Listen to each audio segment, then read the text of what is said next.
the world watched with bated breath as Russia and Ukraine agreed to a ceasefire.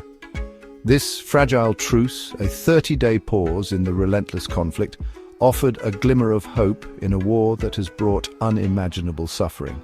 The eyes of the world turned to the architects of this agreement, Presidents Trump, Putin and Zelensky. Could this be the first step towards a lasting peace, or merely a temporary reprieve in a seemingly endless cycle of violence?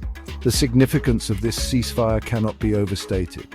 For months, the world has borne witness to the devastating consequences of the conflict. Cities lie in ruins, families are torn apart, and the spectre of a wider war hangs heavy in the air.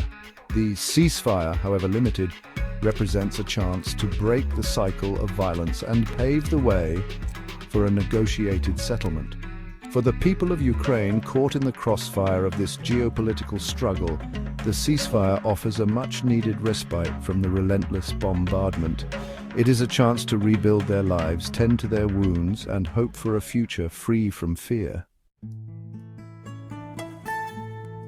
The ceasefire agreement, while limited in scope, represents a significant development in the conflict. The agreement focuses on a 30-day cessation of attacks on energy infrastructure. This means a pause in the targeted strikes on power plants and electrical grids that have plunged Ukrainian cities into darkness and left millions without heat during the harsh winter months. In a humanitarian gesture, the agreement also includes a prisoner exchange. Both sides are set to release 175 detainees, a small but significant step towards addressing the human toll of the conflict. Additionally, 23 severely injured Ukrainian troops will be returned, offering them a chance to receive proper medical care. The agreement is a testament to the efforts of international diplomacy, with the United States playing a key role in facilitating the talks. However, it is only the first step on what promises to be a long and arduous road to peace. The limited nature of the agreement, focusing solely on energy infrastructure, has raised concerns about its effectiveness. Critics argue that it primarily benefits Russia, allowing it to consolidate its military gains and regroup for a potential future offensive. The ceasefire agreement is the culmination of intense diplomatic efforts, with President Trump playing a pivotal role in bringing the warring parties to the negotiating table. In a phone call that lasted over 90 minutes, Trump urged Putin to de-escalate the conflict and seek a peaceful resolution. Putin, facing mounting international pressure and economic sanctions, agreed to the limited ceasefire as a gesture of goodwill.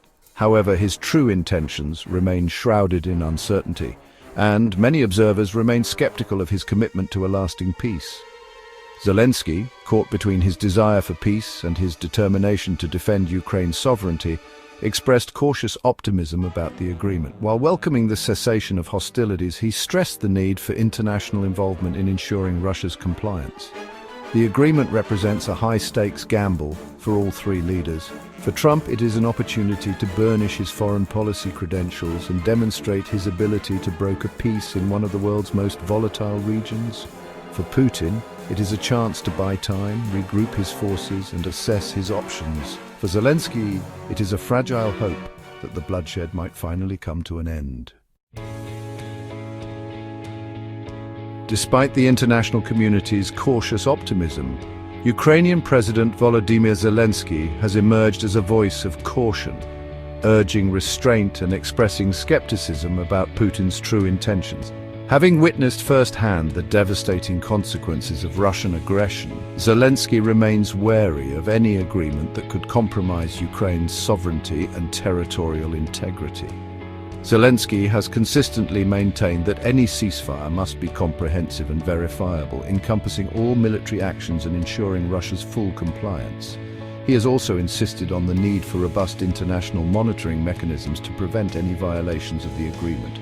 Furthermore, Zelensky has expressed concerns about the potential for Russia to exploit the ceasefire to regroup its forces, resupply its military, and prepare for a renewed offensive. He has called for continued international pressure on Russia, including the maintenance of sanctions, to ensure that Moscow negotiates in good faith. Zelensky's skepticism is shared by many within Ukraine and the international community, who argue that Putin's history of broken promises and disregard for international law warrants a cautious approach. They argue that any agreement must be accompanied by concrete steps from Russia to demonstrate its commitment to a peaceful resolution. Section 5. A respite for Russia, concerns and criticisms. The ceasefire agreement, while offering a much-needed respite from the violence, has also drawn criticism from those who believe it disproportionately benefits Russia. Concerns have been raised that the Kremlin will use this pause in fighting to consolidate its military gains, resupply its troops, and prepare for a potential future offensive. Critics of the agreement argue that the limited scope, focusing solely on energy infrastructure, plays into Russia's hands. By protecting its own oil refineries from attack, Russia can continue to generate revenue and fuel its war machine. Meanwhile, Ukraine remains vulnerable to attacks on other critical infrastructure such as transportation and communication networks.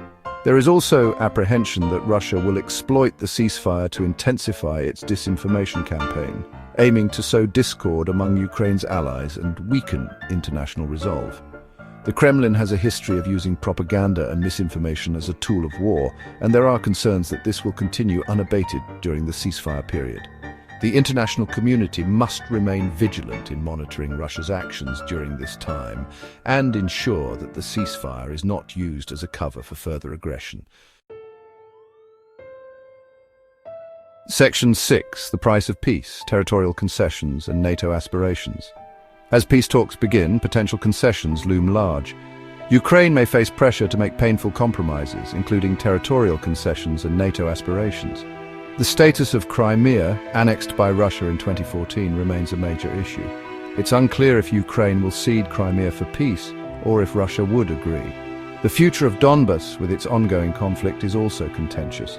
Ukraine's NATO aspirations are likely on the negotiating table. Russia opposes Ukraine's NATO ambitions, seeing it as a threat. Will Russia demand Ukraine stay out of NATO for peace? These concessions may be the price of peace for Ukraine. Section 7. International implications, a ripple effect. The ceasefire in Ukraine has far-reaching implications, sending ripples of uncertainty and hope across the globe. It will shape Europe's security and the global balance of power. The agreement tests NATO's resolve and prompts a reassessment of defense spending. It exposes the limitations of international organizations like the United Nations. The ceasefire offers a chance for greater energy cooperation and promoting renewables. The international community must seize this opportunity for a more peaceful world.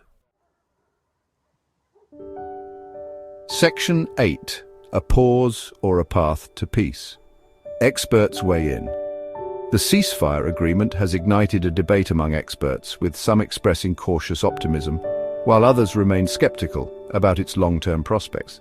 Some analysts view the agreement as a genuine opportunity to end the bloodshed and pave the way for a lasting peace.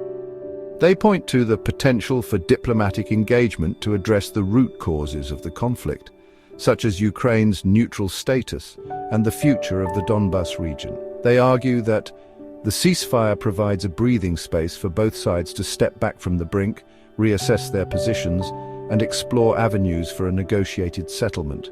However, other experts remain unconvinced, arguing that the ceasefire is nothing more than a tactical pause that benefits Russia. They point to Putin's history of broken promises and his continued insistence on Ukraine's demilitarization and neutrality as evidence that he is not committed to a genuine peace process. They also express concerns about the potential for Russia to exploit the ceasefire to regroup its forces, strengthen its grip on occupied territories, and prepare for a renewed offensive. For these skeptics, the ceasefire represents a dangerous illusion that will only prolong the suffering of the Ukrainian people. Section 9. A fragile hope, only time will tell. As the guns fall silent and a fragile ceasefire takes hold, the world watches with a mixture of hope and trepidation. The 30-day truce represents a rare opportunity to end the bloodshed and chart a path towards a lasting peace in war-torn Ukraine. Whether this ceasefire marks a turning point in the conflict or merely a temporary reprieve remains to be seen. The coming days and weeks will be crucial in determining whether this fragile truce can be transformed into a durable peace agreement. The success of the negotiations will depend on several factors, including the willingness of both sides to engage in good faith, the commitment of the international community to uphold the terms of any agreement, and the resilience of the Ukrainian people. The world holds its breath, hoping that this fragile ceasefire will blossom into a lasting peace, allowing the people of Ukraine to finally rebuild their lives and look towards a brighter future.